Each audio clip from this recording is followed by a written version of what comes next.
Right, so this is the interior, and here we have the oyster white, I think they call it, and that's what I chose anyway. In this video I'm going to be reviewing the iDrive system, general features, and share my thoughts of why I chose the 5 Series over 2 other vehicles I was looking at, and that's the 2020 Audi A6 and the 2018 Mercedes E-Class. So that's the one with the older MBUX, so not the touchscreen that we have now in the 2020 models, but the one before that. Right, so just to get started, I'll just start the vehicle. It's got a usual start-stop that most cars have nowadays. In terms of the equipment list, so the keyless entry comes as part of a comfort package. Now with that you get the heated steering wheel and a lumbar support adjustment for the seats. So unlike Mercedes, they have them down below, which I think is a shame. I think the upright position for the Mercedes works a lot better.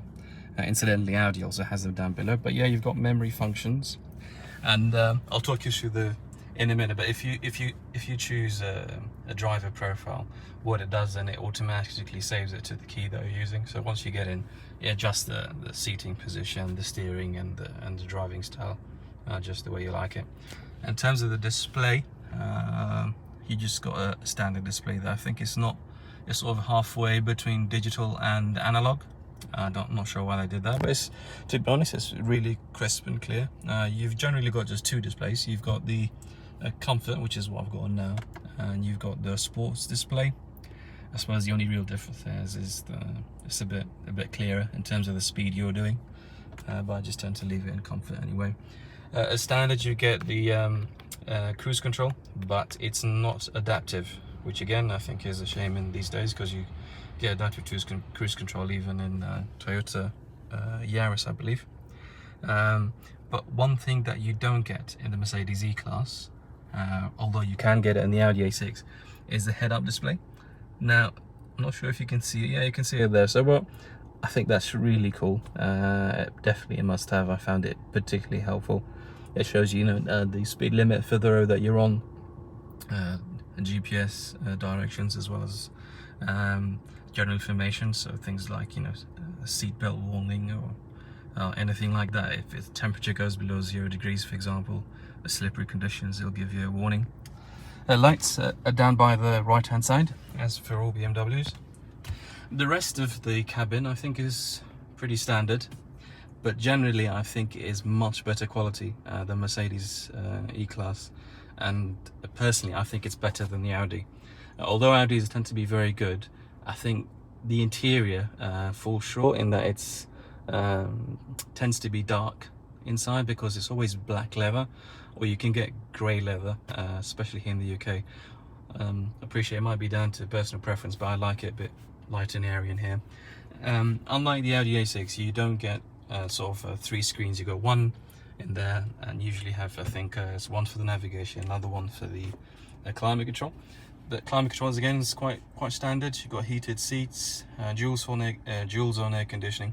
If you want 4 zone for the back seats as well, you have to pay extra for that.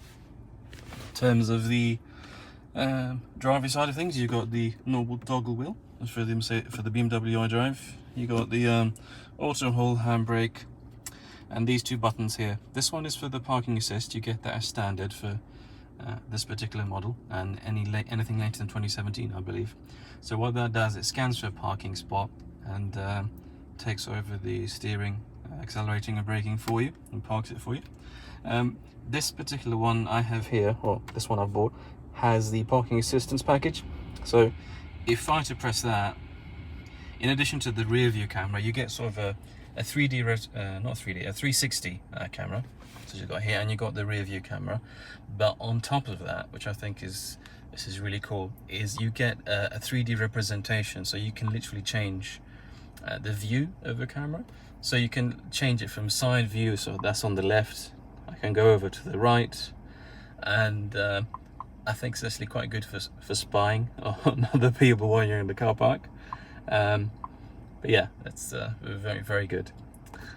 Okay, I suppose other features I might as well talk through is you've got the sort of car wash mode. What that does, if you press that button, it automatically winds in the door mirrors and gives you a display where the wheels are exactly going. I suppose it might be useful if you're going through a sort of a machine car wash. Other than that, you've got two cup holders, USB 12-volt socket, one here, and there's another USB in the glove box, and another 12-volt socket.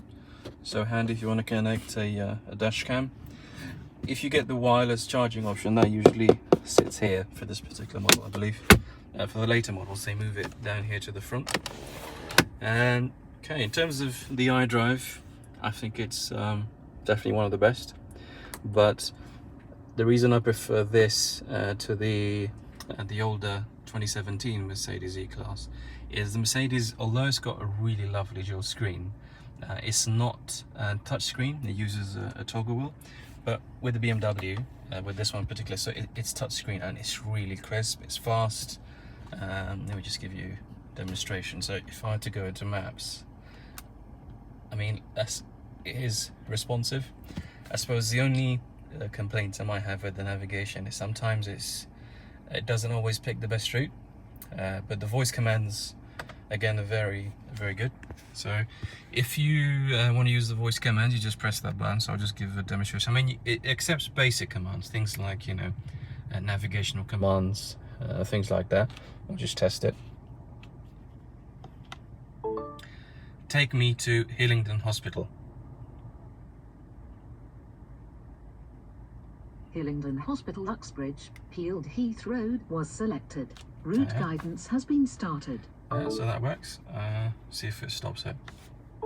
Stop navigation. Route guidance has been stopped. There you go. So yeah, it's quite good. If you got a home address saved on there, so that'll, yeah, you say take me home, for example, it'll take you home. Might as well talk through the other features. If you go through the media, I think that's quite standard. Surprisingly, you got a DVD player, which is hidden away here. I suppose that could be useful, but in a way old-fashioned in today's world. You've got a hard drive on this. I think that's 20 GB, although I might be wrong, so please don't quote me on that. You've got USB connection. I think there's Spotify somewhere here. But communication, in this model you don't get Apple CarPlay, and that's an additional £300 if you were to buy it. But I think the later models, later than this one, get the Apple CarPlay and Android Auto as standard for 2020 models. But yeah, it still works fine with Bluetooth and USB, so it's not, you know, not particularly bad choice if you don't get it. I wouldn't worry about it personally. This concierge service I think is worth mentioning because I've actually used it a couple of times. Basically, it's almost like a butler service. You press this button here and it transfers you to like a call center, and you can ask them things like, can you get me directions to the closest petrol station or the nearest McDonald's, and you actually talk to a person. So rather than just it being automated and just talking to a system, you actually speak to a person. I think it's that's very good. BMW assistance. Oh, it's actually ringing. Crap. Okay. How do I cancel? Welcome to BMW Connected Drive. My name is Bono. How can I help? Oh, hi. Good afternoon. Sorry. Apologies. I pressed the button by mistake. Thank you. Okay, no worries, sir. I will end the call. Have a nice day. You too, bye-bye. sir. Bye. Thank you. Oh, there you go. Unintentionally, I got through to someone there. BMW assistance. Again, that's for things like if you break down, have a crash. Again, I think it's worth mentioning. With this button at the top here, SOS. So with BMWs, if you subscribe to it, you usually get it standard once you buy the vehicle. If it's new, a second hand you'd have to pay. But essentially, if you end up in a crash, BMW automatically sends your coordinates and calls the BMW assistance just to make sure you're all right, and if necessary, call an ambulance. I think that's really good. Right, let's have a look here. Connected drive. I think it's just quite limited, but you can get apps. For example, you can get Spotify, and what else have I seen here? I've heard you can get Google Alexa, but other than that, it's quite limited, especially if you compare it to something like a Tesla Model 3, for example. I suppose it's useful, you know, so things like weather. My vehicle, again, that's quite self-explanatory. You've got things like the vehicle settings, attentiveness assistance. I think most cars have got it nowadays, so it will detect if you're being lazy or falling asleep and give you a warning, as tighten the seatbelt or something like that. The parking, climate comfort. So auxiliary ventilation that you see there, if you activate that, then you can activate it from your phone. I think that's particularly helpful in the summer day if it's really hot and you want to use that. Vehicle tracking, again, if you activate that, you'll be able to see the location of your car wherever you are on the phone. I think that's particularly good and a good safety feature in the event the car was to be stolen. What else can we have a look here? Alright, vehicle settings.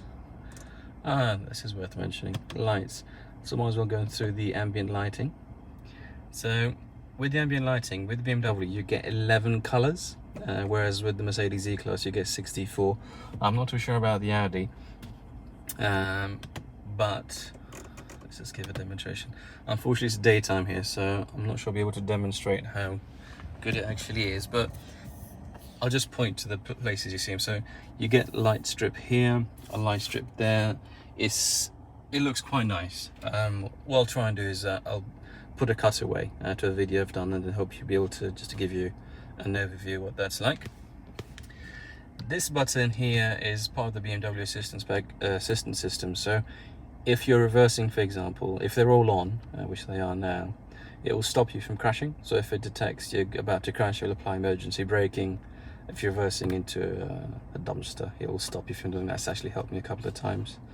It's also a good shortcut if you want to turn them off and you're going to do some skids. This might be a bit of fun, as with all BMWs. And I think this is really good. Rather than it being hidden in the menu somewhere, you can actually turn off the traction control, just a push of a button. I think that's really good. Right, I think that about covers most of the features. In terms of legroom, I think it's really spacious.